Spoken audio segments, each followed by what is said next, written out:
Hey guys, welcome to Real Life Money, where we talk about topics that schools don't, so let's start it up. Didn't have a video last week because I was on vacation, but I'm here now and it's all good. So anyway, since we're all going to schools and colleges and getting the right education for our brains, the next step is getting the job. So that's what this video is about, is tips on how to get a job. Now, I'm no professional, I'm no expert. These are just simple, basic tips that can help you out. It has helped me. It could definitely help you out if you follow these tips to help you get that job.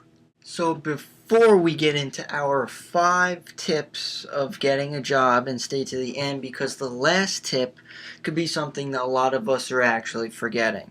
So before getting into that, realize that all we're trying to do here is stand out. When you apply for a job, along with numerous other people, you're trying to stand out so you get noticed. When you get noticed, you get hired, and when you get hired, you get the job. So starting off with tip number 1 would be looking for something that actually interests you.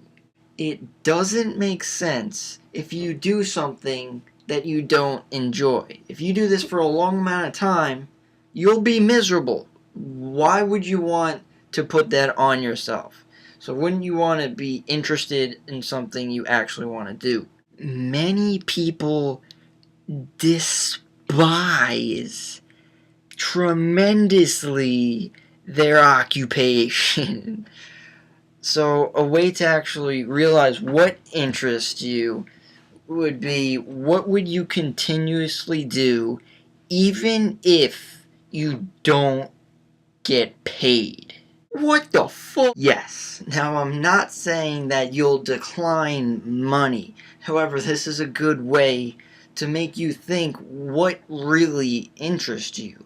What has a burning passion in your soul. So if you had 2 paths of one with more money and the other with an interest with burning passion, I would take the burning passion. So once you got that down, we'll move on to tip 2. Tip 2 is actually going out and looking for it. Sitting on the couch saying that you're looking for a job isn't looking for a job. Huh? Look for a job! So there are many websites that could actually help you look for a job. If you have the specific company in mind, you could just go to their website, go to the career section, and they have a list of positions opened and the locations. So if you're not looking for a specific company, there are also other websites that could help you out. LinkedIn has a job section, so it kind of sorts it by your interests type of thing. There's also Glassdoor. They could help you out. It also gives you the reviews of the company you're interested in, so you kind of get a feel of them. There's also Indeed. They also have an estimated salary type of thing, so whatever your position is, you can look at what it's actually worth. So once you have all that down of what you're looking for, we'll move on to tip 3, which is very, very, very important, which is your resume. So you could kind of throw in cover letters into this tip as well. However, your resume is very, very important because it is the first way of getting in contact with your employer. You have to stand out in your resume or it just doesn't hook them. So whether your format attracts them, your structure, your experience, whatever it is, it has to stand out because they just scan through these 30 seconds. If it doesn't work for you, fortunately, they probably won't contact you. So since this is so important, you really have to sit down and concentrate on this. Many colleges have a resume writing center. They kind of go over it with you. They kind of help you change what could attract employers more. If you have other plans or you're not in college, they also have websites that could help you or review your resume for you as well. Or you could look at different formats.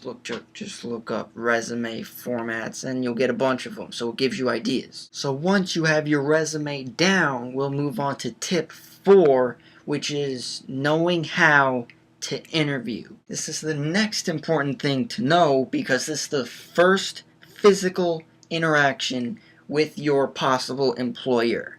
You have to walk, talk, and act like $1 million, even when you're not worth $1 million.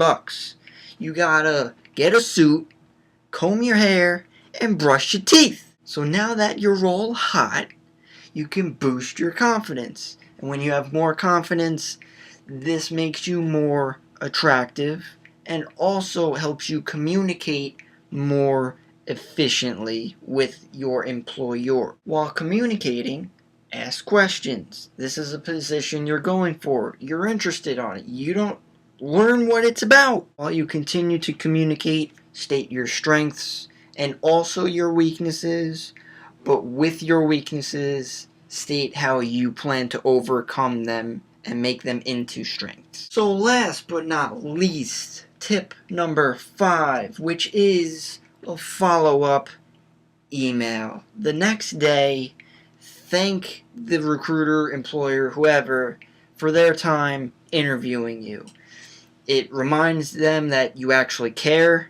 You could also do this maybe if you haven't heard back from them a week later, just saying, oh yeah, I'm still interested in the position, thank them again, and be confident. So thanks for watching, guys. Like and subscribe if this helped you out a bit. I'll see you in the next video next week. Now that you know 5 tips on how to get a job so you could get off the street, stop being a bum, and start making money that you deserve.